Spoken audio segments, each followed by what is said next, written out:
Jour 1, samedi 31 mars, Niort de Sèvres 79. Mesdames et messieurs, ici votre commandant de bord. Nous sommes à bord de la Super 5 et nous nous dirigeons à destination de l'aéroport de Niort. Nous vous souhaitons à toutes et à tous un excellent voyage. Ladies and gentlemen. La jetée, celle-là c'est la jetée 2, parce que en fait c'est des mises en scène avec des lancers d'objets et que l'objet, et puis en plus le modèle est tourné de l'autre côté, mais les objets on met des photographies, je sais pas, 50 fois avec un appareil, là c'est 3 images par déclenchement, c'est pas tellement. Une page de livre de la suite d'Arles, en fait, qui était une commande de la ville d'Arles et du musée Réatus sur une carte blanche sur la ville. Donc c'est la première fois que je suis montée sur des toits, c'est le toit de l'église des prêcheurs en fait. Et il y a un livre qui a volé là-bas. Donc c'est une pièce dans laquelle j'ai créé des liens entre des choses vraiment qui ont constitué des étapes visibles de mon travail et puis d'autres souterraines. Comme ça, c'est une aquarelle, c'est des rêveries par exemple, tout ça sur des lieux dans lesquels je vais faire des photographies, et donc avant de commencer à penser la mise en scène, je fais des rêveries mais sans limite. Par exemple, c'est à propos du toit de la Cité des Sciences à Paris, où finalement j'ai pas eu le droit d'aller parce qu'il y avait un trou quelque part et ils n'avaient pas envie de me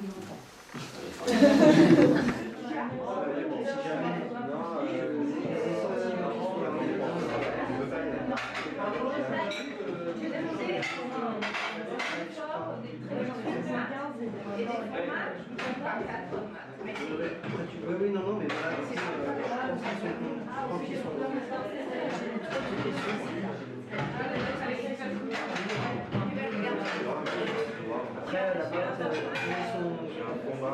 on voit le GP rouge là, comme ils sont dans chaque moitié, je sais pas, il y en a peut-être un gros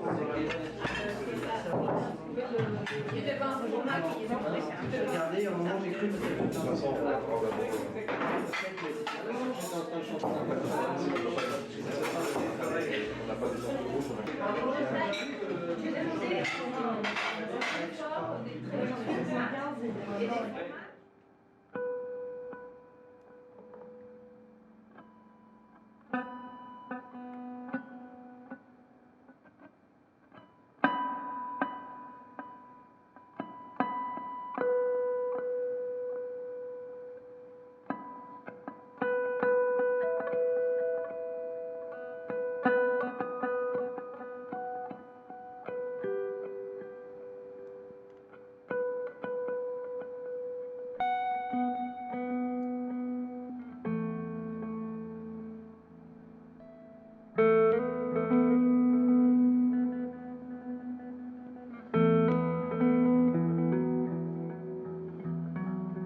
quelques mots par rapport aux images que vous pouvez voir ici et aussi sur les autres panneaux plus haut, l'autre côté de la brèche.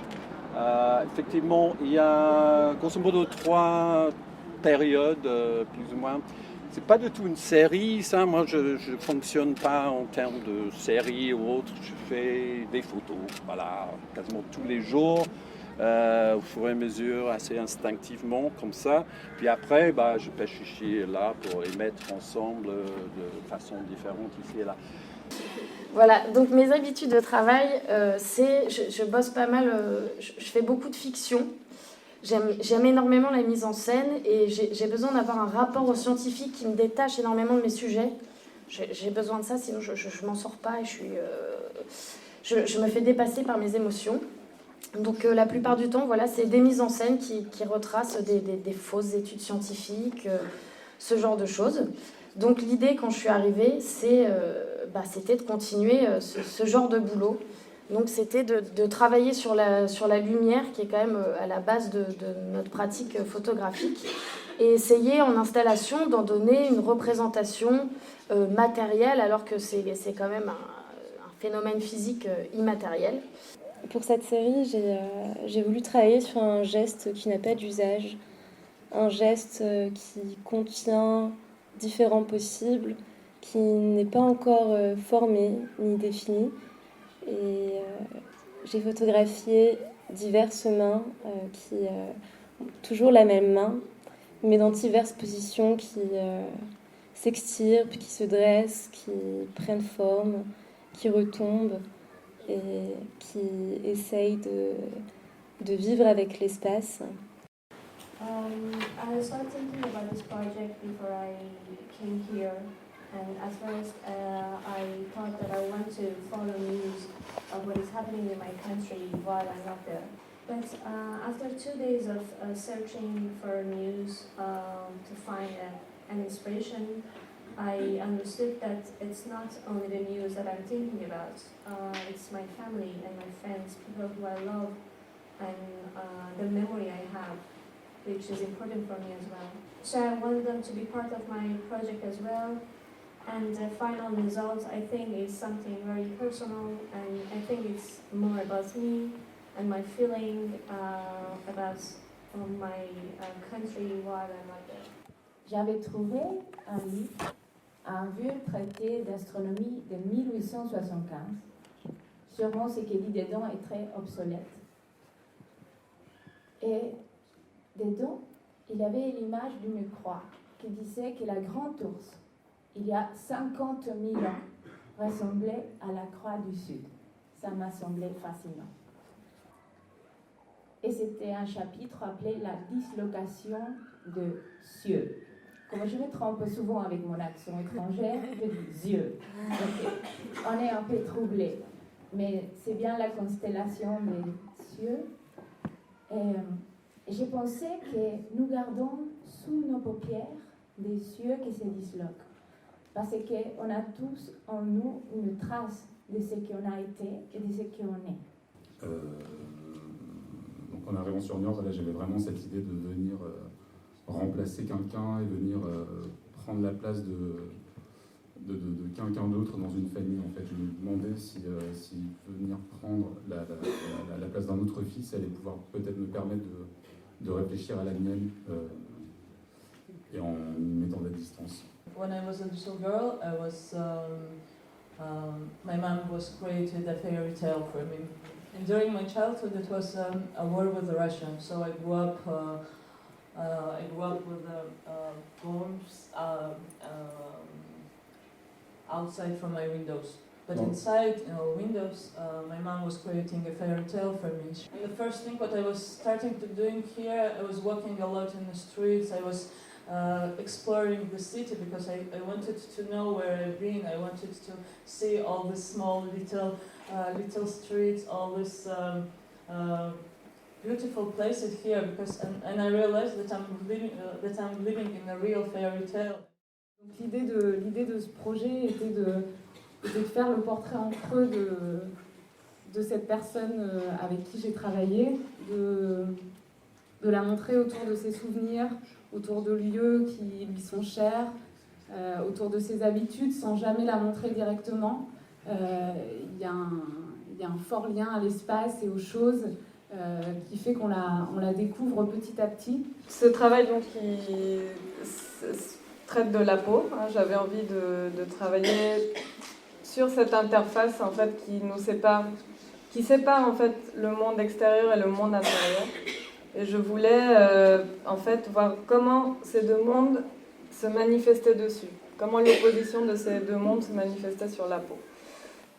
Depuis plusieurs années, la photographie s'est transformée. L'arrivée du numérique l'a bouleversée et a changé son usage. Le geste photographique, comme le dit John Fourcoubertin dans son livre Le boîtier de Pandore, est devenu aussi banal que se gratter l'oreille. On prend tous des photographies, dès que l'on s'amuse, que l'on rit, que l'on s'ennuie, pour se souvenir, pour montrer, pour exister. Ces photographies forment un flux continu et incessant, invisible, pourtant stocké un peu partout et nulle part à la fois, vaguement regardé, éventuellement partagé ou souvent abandonné ou perdu. Quand on risque la mort, il faut être maître de son sujet. Tout est équipé, calculé, double parachute, altimètre et balise au poignet. Est-ce devenu un jeu ? Maman, penses-tu que c'est dangereux ? Bien sûr, mais il est une méthode à scrupuleusement respecter. Puis, ajoutez les assurances mortifères, mais nécessaires, et vous obtiendrez un rêve terni de complications. J'imagine. J'imagine aussi que je ne comprends pas leurs sensations et leurs passions. Je reste sur la terre ferme. Louis-Paul est instructeur au sol, communique avec le pilote de l'avion et les paras équipés d'oreillettes. La cinquantaine.